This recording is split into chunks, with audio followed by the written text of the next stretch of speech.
ഇറാന്റെ രാഷ്ട്രീയ ചരിത്രത്തിലെ ഏറ്റവും നിർണായകമായ ഒരു ഘട്ടത്തിലൂടെയാണ് രാജ്യം കടന്നുപോകുന്നത്. ദശകങ്ങളോളം ഇറാന്റെ പരമോന്നത നേതാവായിരുന്ന അയത്തുള്ള അലി ഖമനേയിയുടെ മരണശേഷം അദ്ദേഹത്തിന്റെ മകൻ മുജ്തബ ഖമനേയി ഇറാന്റെ അടുത്ത പരമോന്നത നേതാവായി തിരഞ്ഞെടുക്കപ്പെട്ടതായാണ് ഏറ്റവും പുതിയ റിപ്പോർട്ടുകൾ സൂചിപ്പിക്കുന്നത്. 1969 ഇറാനിലെ മഷ്ഹദ് നഗരത്തിലാണ് മുജ്തബ ജനിച്ചത്. അലി ഖമനേയിയുടെ രണ്ടാമത്തെ മകനായ അദ്ദേഹം പിതാവിനെ പോലെ തന്നെ ഒരു മതപണ്ഡിതനായാണ് വളർന്നത്.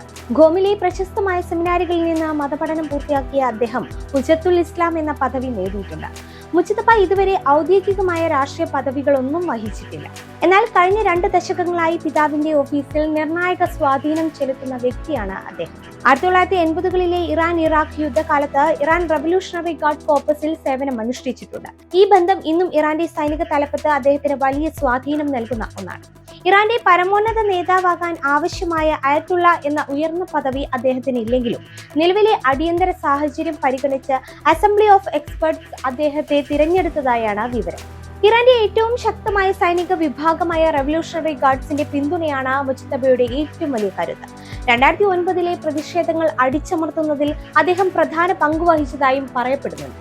ഇറാന്റെ വലിയൊരു വിഭാഗം സാമ്പത്തിക ആസ്തികൾ നിയന്ത്രിക്കുന്നത് മുജ്തബയാണെന്നാണ് അന്താരാഷ്ട്ര മാധ്യമങ്ങൾ റിപ്പോർട്ട് ചെയ്യുന്നത്. തന്റെ പിതാവിനേക്കാൾ കടുത്ത നിലപാടുകൾ പുലർത്തുന്ന വ്യക്തിയാണ് ഇദ്ദേഹം എന്നും വിലയിരുത്തപ്പെടുന്നുണ്ട്. അമേരിക്കയോടും ഇസ്രായേലിനോടും കൂടുതൽ കർക്കശമായ സമീപനം അദ്ദേഹം സ്വീകരിച്ചേക്കാം.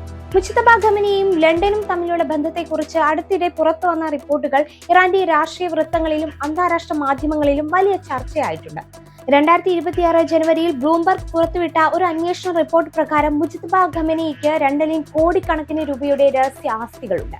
വടക്കൻ ലണ്ടനിലെ ബില്യണേഴ്സ് റോ എന്നറിയപ്പെടുന്ന അതീവ സമ്പന്നമായ തെരുവിൽ മുജ്തബയ്ക്ക് ബന്ധമുള്ള ഷെൽ കമ്പനികളുടെ പേരിൽ 11 ആഡംബര വില്ലകൾ ഉള്ളതായും റിപ്പോർട്ടുകൾ ചെയ്യപ്പെടുന്നുണ്ട്. ലണ്ടനിലെ മാത്രം ആസ്തികൾ 100 മില്യൺ പൗണ്ടിന് ഏകദേശം 1000 കോടിയിലധികം രൂപയ്ക്ക് മുകളിൽ വരുമെന്നാണ് കണക്കാക്കപ്പെടുന്നത്. ഇറാനിയൻ ബിസിനസ്സുകാരനായ അലി അൻസാരി വഴിയാണ് ഈ ഇടപാടുകൾ നടന്നതെന്നാണ് പറയപ്പെടുന്നത്. അൻസാരിയെ ബ്രിട്ടൻ ഇതിനോടകം ഉപരോധിച്ചിട്ടുണ്ട്. ഇറാന്റെ എണ്ണ വിൽപ്പനയിൽ നിന്നുള്ള പണം രഹസ്യമായി വിദേശത്തേക്ക് കടത്തിയാണ് ഈ ആസ്തികൾ വാങ്ങിക്കൂട്ടിയതെന്നും ആരോപണമുണ്ട്. ഇത് ഇറാനിലെ സാധാരണ ജനങ്ങൾ സാമ്പത്തിക പ്രതിസന്ധി നേരിടുമ്പോൾ ഭരണവർഗം ആഡംബര ജീവിതം നയിക്കുന്നു എന്ന പ്രതിഷേധത്തിനും കാരണമായിട്ടുണ്ട്. ലണ്ടൻ ഉൾപ്പെടെയുള്ള പാശ്ചാത്യ രാജ്യങ്ങളെ ഇറാൻ ഭരണകൂടം ശത്രുക്കളായി കാണുമ്പോഴും അതേ രാജ്യങ്ങളിൽ തന്നെ വലിയ നിക്ഷേപങ്ങൾ നടത്തുന്നത് മുജ്തബയുടെ ഇരട്ടത്താപ്പായാണ് ജനങ്ങൾക്കിടയിൽ ചർച്ചയാകുന്നത്. ലണ്ടൻ കൂടാതെ ദുബായ്, ജർമ്മനി, സ്പെയിൻ എന്നിവിടങ്ങളിലും മുജ്തബയ്ക്ക് രഹസ്യ നിക്ഷേപങ്ങളുണ്ടെന്നും റിപ്പോർട്ടുകൾ സൂചിപ്പിക്കുന്നുണ്ട്. ഫ്രാങ്ക്ഫർട്ടിലെ ഹിൽട്ടൺ ഹോട്ടൽ ഉൾപ്പെടെയുള്ള ആസ്തികൾ ഈ ശൃംഖലയുടെ ഭാഗമാണെന്നും കരുതപ്പെടുന്നുണ്ട്. മുജ്തബ ഖമനേയി അധികാരം ഏറ്റെടുക്കുമ്പോൾ നേരിടുന്ന പ്രധാന വെല്ലുവിളികൾ ഇവയാണ്.